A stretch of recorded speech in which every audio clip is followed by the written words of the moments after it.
Welcome to Theology in 3. Pastor Michael Fueling with you. Today, we're going to be talking about elders. All right, so in the Bible, in the Old Testament, the term elder is used to describe older men in the nation of Israel who had leadership and oversight of different tribes.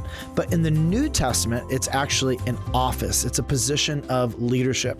And in the New Testament, there's actually a few different words that are all point to the exact same office. I want you to think about like the President of the United States of America. That is an office. It's a position.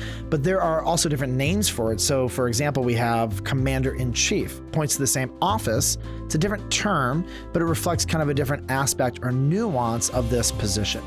And in the New Testament, we have three big words that are different, but they all describe the same office, what we now just call the office of elder. And here's the first term. The first term is presbyteros. This is where we get the idea of Presbyterian from. And this Greek word is going to be translated most often in the New Testament as the word elder. And it's referring to somebody who is maybe not necessarily old in age, but mature spiritually. The second word is the word episkopos, where we get the word Episcopalian from.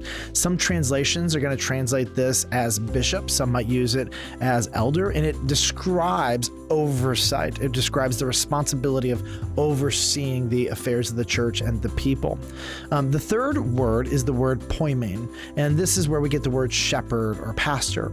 And so sometimes you see this word in the Greek New Testament, and it's referring just to the act of caring or shepherding, but sometimes it points to the actual office of elder.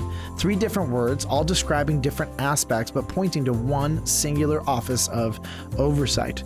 So in the New Testament, what do elders do?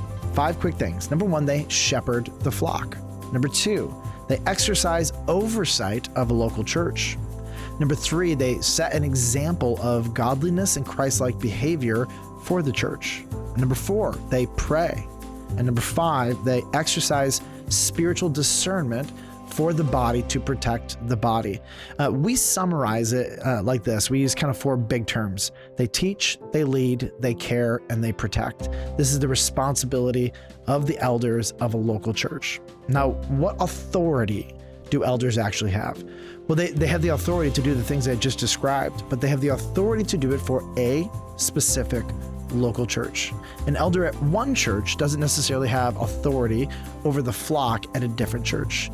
Elders are called to shepherd the flock of God among them. We find is that Jesus calls out men to be elders, and he puts them over specific congregations to love, care, lead, protect, and provide for this local church. You can find all of the qualifications for an elder in 1 Timothy chapter 3, verses 1 through 7, and in Titus chapter 1, verses 5 through 9.